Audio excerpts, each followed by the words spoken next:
14년 후에 내가 바나바와 함께 디도를 데리고 다시 예루살렘에 올라갔나니 계시를 따라 올라가 내가 이방 가운데서 전파하는 복음을 그들에게 제시하되 유력한 자들에게 사사로이 한 것은 내가 다름질하는 것이나 다름질한 것이 헛되지 않게 하리 함이라.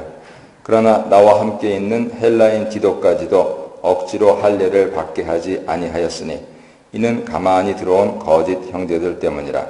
그들이 가만히 들어온 것은 그리스도 예수 안에서 우리가 가진 자유를 엿보고 우리를 종으로 삼고자 함이로되 그들에게 우리가 한시도 복종하지 아니하였으니 이는 복음의 진리가 항상 너희 가운데 있게 하려 함이라.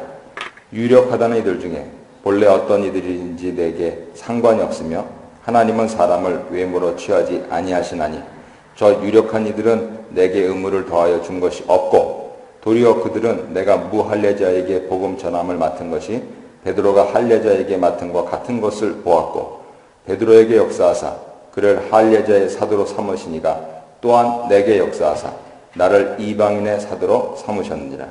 또 기둥같이 여기는 야고보와 게바와 요한도 내게 주신 은혜를 알므로 나와 바나바에게 친교의 악수를 하였으니 우리는 이방인에게로 그들은 할례자에게로 가게 하려 함이라. 다만 우리에게 가난한 자들을 기억하도록 부탁하였으니 이것은 나도 본래부터 힘써 행하여 왔노라. 아멘. 오늘 5월 첫째 주 그룹 큐티 나눔 동일한 복음 동일한 권위라고 하는 그러한 제목으로 갈라디아 2장 1절로 10절 말씀입니다. 지난 한 주 동안 말씀 인도 받으신 것 서로 나누시고요. 한편으로는 또 다른 아이스 브레이커로는 나는 여러 사람들이 함께 모이는 걸 좋아하는지 아니면 나 혼자 일을 처리하는 것을 좋아하는지 오늘 내일 바자회 준비하실 텐데 혼자 준비하는 게 편한 분들이 있습니다.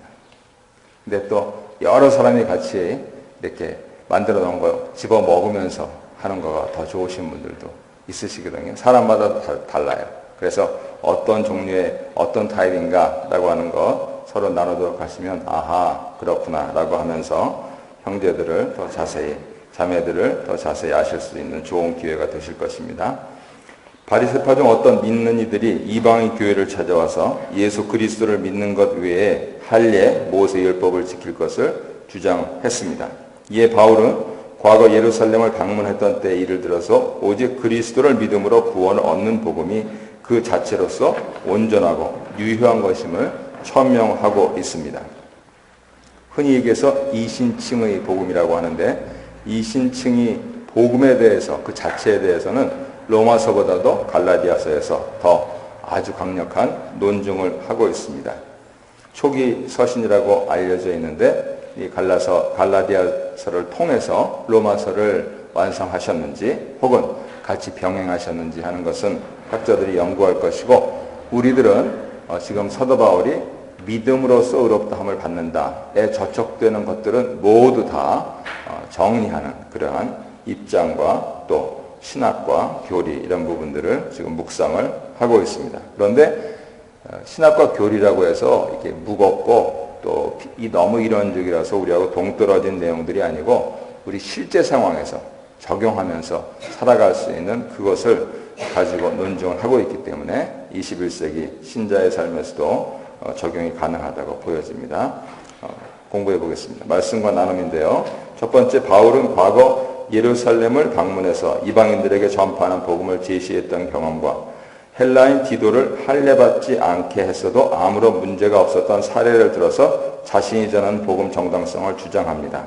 예루살렘을 방문한 바울은 자신이 전하는 복음의 유효성을 인정받기 위해 어떤 행동을 취합니까? 1절과 2절을 보면은 기둥같이 여기는 사도들 베드로와 요한 그리고 예루살렘 교회의 수장인 예수님의 동생 야고보 장로님 이 세 분에게 개인적으로 가서 말을 합니다.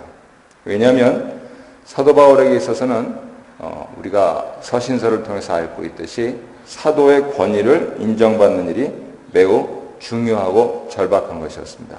사실 갈라디아서를 쓰게 된 동기도 사도 바울이 예수 그리스도의 피 묻은 복음을 전파했더니 할례를 받고 예수를 믿었다고 하는 사람들이 와서 하는 얘기가 예수를 믿은 것으로 충분치가 않고 할례를 받아야 된다. 그리고 너희들이 잘 몰라서 그러는데 사도 바울은 뭐 자신이 그런지 어쩐지 우리는 뭐 알 바가 아니고 저기 예루살렘에 계신 사도들이 말씀하시고 가르치신 것이 이런 것이다 라고 그렇게 얘기를 했기 때문입니다. 그래서 갈라디아 지역에 있는 교인들, 이방 교인들에게 사도 바울에게 받은 복음과는 다른 복음이 있다 라고 그렇게 설명을 했기 때문입니다. 다시 말해서 예루살렘에 있는 사도들, 그분들이 얘기한 것이 다르다라고 했기 때문에 다른 복음이라고 이렇게 설명을 했는데, 그만큼 사도 바울은 예루살렘 사도들이 갖고 있는 사도권과 같은 그러한 권위, 그것이 자신에게 동등하게 있다라고 하는 것을 잘 정리해야 될 그러한 입장에 놓여 있었던 것이죠.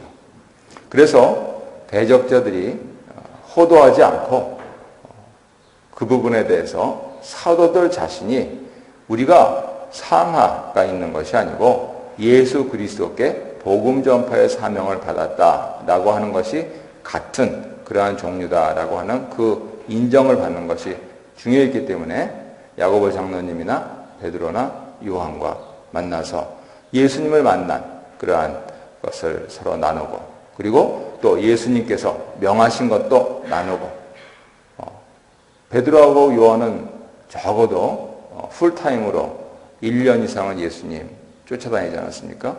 파타임 한 것까지 하면 3년 넘어 예수님 쫓아다닌 분들이고, 사도 바울은 다메섹 도상에서 만나시고, 그리고 또 삼층천에서 만나시고, 고린도 후서에 나와 있죠.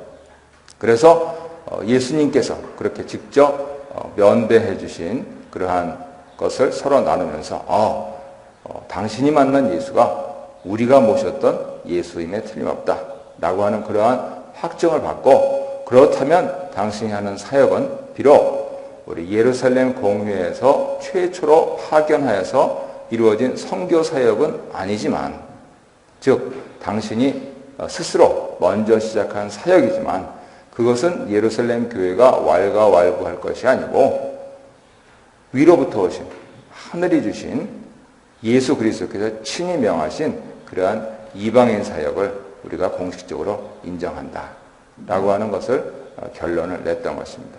다만 조금 혼동이 되는 것은 2장 1절에서 14년 후 이렇게 되어 있는데, 보통 두 부류로 나눠집니다.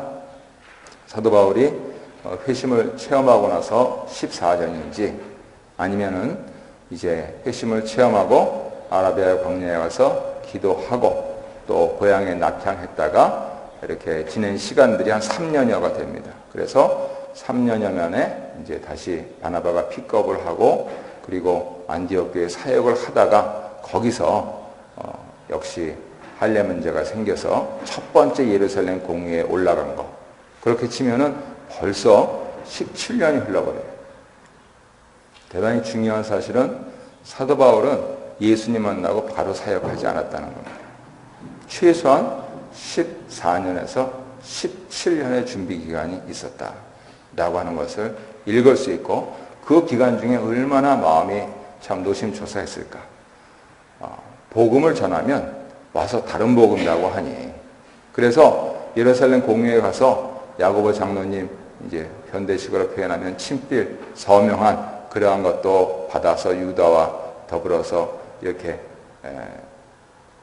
안디옥 교회에 전한 일도 있었고, 또 그 일들을 가지고 그런 일이 있었다, 그리고 복음을 전하는데 와서 또 그러고, 그러니까 어떻게 보면은 30년 정도 사역하는데 절반 정도 준비하고 절반 사역하는데 하루도 마음이 편할 날이 없으셨던 거예요. 그래서 그런 차원에서 지금 이 갈라디아서가 얼만큼 애절하고 또 현실감이 넘치는 그러한 성경인가 하는 부분들을 우리가 이해하면서 이 말씀을 묵상했으면 좋겠습니다. 2번 보겠습니다. 자신의 복음이 합당함을 증명하기 위해 유지했던 태도는 무엇입니까? 그리고 그 이유는 어디 있습니까? 3절부터 5절까지 보면 믿음으로 얻는 구원, 이 신층이 이것을 일관되게 유지했고 이 때문에 헬라인이었던 디도를 할례시키지 않았습니다. 이는 지배적 위치에 서 있었던 바리새파 그리스도인들의 의도를 꿰뚫어 보았기 때문입니다. 예수님을 믿는 것은 인종이나 종교적 배경이 무엇이든지 상관없이 예수를 믿기만 하면 하나님의 자녀가 된다 하는 그런 것이었습니다. 그래서 복음이죠. 그런 맥락에서 100% 헬라인인 디도에게는 할례를 행하지 않았습니다. 그런데 50% 유대인이었던 디모데에게는 사도행전 16장 3절을 보니까 할례를 행했습니다. 유대인들이 보기에 디모데는 비록 50%지만 유대인이었기 때문입니다. 그래서 유대인에게는 유대인에게, 이방인에게는 이방인에게 이러한 원칙을 사실 사도 바울처럼 철저하게 지킨 분이 없습니다. 심지어는 사도 베드로도 이게 좀 요새 이방교회가 성장하니까 한번 시찰 좀 해야 되겠다 하고 가셨다가 예루살렘에서 이렇게 다른 시찰단이 오니까 황급히 자리를 떠나셔가지고 사도 바울에게 면박을 당하지 않습니까? 그래서 유대인에게는 유대인에게, 이방인에게는 이방인에게 라고 하는 이 원칙을 사도 바울처럼 고수하신 분이 없습니다. 그만큼 예루살렘 교회 내에서 바리새파 출신으로서 엄격한 율법을 시행해야 된다라고 주장했던 그러한 사람들을 과감히 거짓 형제라고 불렀습니다. 왜 거짓이라고 붙였느냐 하면 뭔가 이상하다. 교회에 은밀히 들어와서 성도들의 그러한 일원인 척하면서 이 추구하는 뭔가 다른 목적이 있지 않느냐라고 하는 것을 읽었던 것이죠. 그것은 유대교에 포함되는 그리스도교를 꿈꾼 것이 아닌가 저는 개인적으로 그렇게 생각합니다만 사도 바울은 그에 대해서 무슨 소리냐. 과거의 율법을 이제 완성하신 주님께서 복음을 주셨는데 왜 율법으로 다시 돌아가려고 하느냐라고 하면서 오늘 갈라디아서를 쓰시고 있는 것이죠. 오늘날에도 현대교회가 이러한 점들에 대해서 상당히 경계심을 늦추지 말고 또 깨어서 경성하면서 기도해야 될 것이 한국에서는 상당히 지금 문제가 심각합니다. 한 2, 3만 명 모이던 교회가 목사님이 이제 미국 시민권자 이중 국적 문제로 교단에서 문제가 되니까 그 교회가 이렇게 양분이 되는데 그 양분돼서 예배당을 차지하고 헌금을 차지한 그쪽에 들어가서 뉴월드라고 하는 아시죠? 뉴월드 아시죠? 신천지 들어가서 완전히 그 사람들을 지금 호도하고 있는 그러한 입장입니다. 그렇기 때문에 우리가 예수님의 복음을 믿는다라고 하면 다 형제자매로 받아야 되는데 다른 목적이 있지 않는가 하는 부분들은 늘 경계를 가져야 됩니다. 사실 주일날 예배는 조금 그런 거를 발견하기가 힘듭니다. 어디서 발견하느냐? 소그룹에서 만날 때 발견됩니다. 그래서 구역장님들이 깨어 있어야 돼요. 구역장님들이 그 부분들에 대해서 영적인 자각을 가지고 바른 정통 교리하여서 또 성도님들을 서로 세워주려고 하는 그런 주님은 사람을 세우시고 생명을 살리시는 일인데 사람을 힘들게 하고 또 생명을 죽이고라고 하는 그러한 뭔가 이상하다. 그럼 바로바로 당의 보고를 해주셔야 됩니다. 그래서 구역이 튼튼하면은요, 이 자생력이 있는 거예요. 우리 세포가 튼튼하면은 몸이 건강하듯이 결국 그것이 밸런스가 안 이루어지면은 몸도 눕지 않습니까? 그랬을 때 구역을 튼튼하게 하면서 이러한 부분들을 해야 되고 지금 사도 바울은 그런 차원에서 보면은 갈라디아 지역에 흩어져 있던 작은 가정교회들 오늘날로 얘기하면 사실 구역만 하기도 했을 거예요. 그랬을 때 그 교회들을 보호하려고 지금 아주 발버둥을 치고 있는 겁니다. 우리처럼 무슨 커다란 예배당이나 무슨 조직이나 또 사례받는 일꾼들이 많이 있는 게 아니고 글자 그대로 가정 단위로 이루어져 있는 이러한 초대 교회를 보호하기 위해서 지금 고전분투하고 계신 것이죠. 그런 마음에서 구역장님들은 더 심기일전 분발하도록 노력을 해야 될 것이고 한 사람도 잃어버리지 않아야 되겠다 하는 것은 기본이고 혹시라도 이 험한 세상에서 이상한 교리라든가 또 이상한 그러한 풍조가 교회에 들어오지 않도록 잘 지켜보아야 할 것입니다. 우리 나눔 1번 함께 읽겠습니다. 갈라디아 성도들을 혼란케 했던 바리새파 그리스도인들은 복음에 합당한 삶에는 관심이 없고 오직 할례와 율법의 규범을 내세웠습니다. 오늘날 교회로 하여금 본질이 아닌 형식에 집착하게 만드는 요소가 있다면 어떤 것이 있습니까? 서로 이야기해 봅시다. 본질이 아니고 형식에 치우치면은요, 이단들이 들어오기 쉽습니다. 2번 보겠습니다. 예루살렘의 사도들은 바울이 제시한 복음에 아무런 이의를 제기하지 않았습니다. 오히려 바울이 이방인을 위한 사도로 택함을 받았다는 사실을 확인하고 그의 직분을 공고히 해줍니다. 바울이 제시한 복음을 들은 사도들은 어떤 입장을 보입니까? 6절을 보시면 지도자들은 바울이 제시한 복음을 인정했으며 어떤 부가적인 요구도 하지 않았습니다. 사도 바울은 감히 어떤 이들이든지 내게 상관이 없다 이렇게 말씀하시면서 사도들과 자신의 독립성을 강조했는데, 그렇게 하면서 각각 분리해 나가는 것이 아니고 일치를 추구한다는 것입니다. 우리 장로교의 문제가 그것입니다. 우리 장로교는 정통교리를 갖고 있는데 전부 분열됐어요. 저 자신도 장자교단이라고 하는 신학교를 나오고 했는데, 같은 영문으로 번역하면은 똑같은 이름을 가진 대한예수교 장로회가 거의 100개입니다. 총회장도 100분이나 계신 거죠. 그래서 그걸 구별하려고 괄호 열고 합동, 저희는 합동이라고 부르니까, 그런데 다 합동이 좋으니까 뭐 합동 정통, 합동 개혁, 합동 보수, 합동 봉천, 합동 신림, 합동 도리 뭐 이러면서 아무튼 기억을 할 수가 없을 정도예요. 그래서 하루속히 일치가 일어나야 되겠다라고 하는 그러한 것을 갖고 있는데, 한 10년 됐습니다 벌써. 이쪽 합동 개혁 쪽에서 합치자 그래가지고 합동을 했더니 합동 개혁 보수파가 또 그대로 남아가지고 전체적으로는 또 하나가 드러났습니다. 그래서 왜 이렇게 일치가 안 될까라고 하는 부분들, 이런 부분들이 현대 신앙생활에서 참 의문인 것입니다. 그랬을 때 바울이 예수 그리스도를 만나고 이러한 초자연적인 신적인 기원을 갖고 있다라고 하는 것을 예루살렘이 인정하신 거고요. 사도들이 개인적인 그러한 만남을 통해서 그것을 확증을 해 주었던 것이죠. 사실 답에는 아무런 요구도 하지 않았다 이렇게 되어 있는데, 요구를 한 가지 하신 게 있습니다. 10절에 보시면은, 자, 예루살렘 교회나 이방인 교회나 우리들은 예수 그리스도의 복음을 받은 사람들이니까 반드시 해야 될 것이 있다. 뭐라고 했습니까? 10절에 가난한 자들을 기억하라. 교회가 성령의 인도하심을 받아서 부흥하고 그렇게 잘 되고 하면은 참 감사한 일인데, 그럴 때면은 어린 시절을 자꾸만 잊어버립니다. 그러면 그럴수록 교회의 본질적인 사명이 무엇이냐? 복음을 전하는 것인데, 이 복음을 영적으로만 전하는 것이 아니고 육적으로도 전해야 됩니다.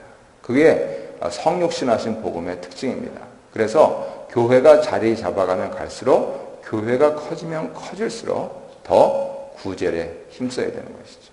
바로 그런 점들을 사도 바울이 부탁을 받은 것이고, 그거는 저는 처음부터 그렇게 하고, 사실은 이렇게 해서 쭉 고린도, 마게도냐 문제가 일어날 정도로, 그래서 그쪽 교회에 헌금을 가져다가 또 이렇게 전달하시고 하는 그러한 일들을 이렇게 애둘러서 또 한편으로는 스스로 열심히 하셨던 것이죠. 2번 보겠습니다. 사도들이 바울의 말과 행적 속에서 확인한 것은 무엇입니까? 7절, 8절을 보시면 각자의 위치와 역할이 다를 뿐 동일한 복음임을 확인하였습니다. 그래서 정돈된 것은 사도 베드로는 유대인에게로, 사도 바울은 이방인에게로. 그것이 바로 사도행전입니다.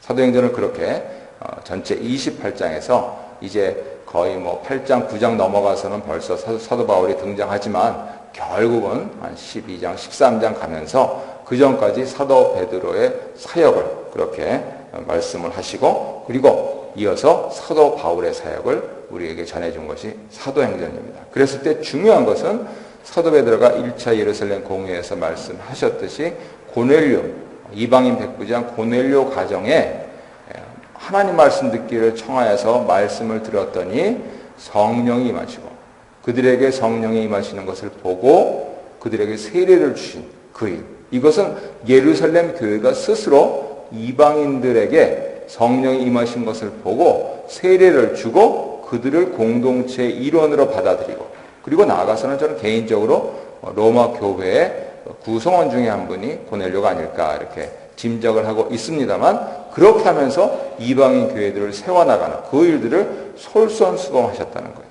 그래서 사도 바울의 이 복음을 인정하는 것, 이것은 예루살렘 교회에서는 전혀 문제가 없었습니다. 사도 베드로가 내가 그때 그랬을 때 당신들이 여기서 그러면 우리가 하나님 하신 것을 사람이 어찌 맡겠느냐 하지 않았느냐라고 하는 그 리마인드를 시켜주고 있거든요. 사도행전 15장에 보면. 그래서 야고보 장로님이 4가지 이렇게 단서 조항을 달아서 할례 받지 않고 그렇게 이방인으로서 그리스도인이 될 수 있는 길을 열어주셨던 것이죠. 마지막 문제 보겠습니다. 사도들은 바울의 역할과 권위를 어떤 행동으로 인정해 줍니까? 9절에 보면 야고보, 게바, 요한이 바울, 바나바와 더불어 친교의 약속을 나눔으로써 동일한 복음과 동등한 권위를 인정해 주었습니다. 조심하실 것은 여기 나오시는 야고보는 사도 야고보가 아닙니다. 사도 야고보는 스데반 집사님에 의해서 또 사도 가운데 처음으로 그렇게 순교하신 분이죠. 사도 야고보가 우리가 잘 인물을 모르시는데 대단하신 분이었던 것 같아요. 마태, 마가, 누가, 사도행전의 제자 이름들이 나오는데 거기 보면은 꼭 첫 번째, 두 번째, 세 번째 안에 꼭 들어가신 두 분이 있습니다. 그분이 누구냐면 베드로하고 그 다음에 이어서 야고보입니다. 그리고 안드레하고 요한이 2번씩 나오고요.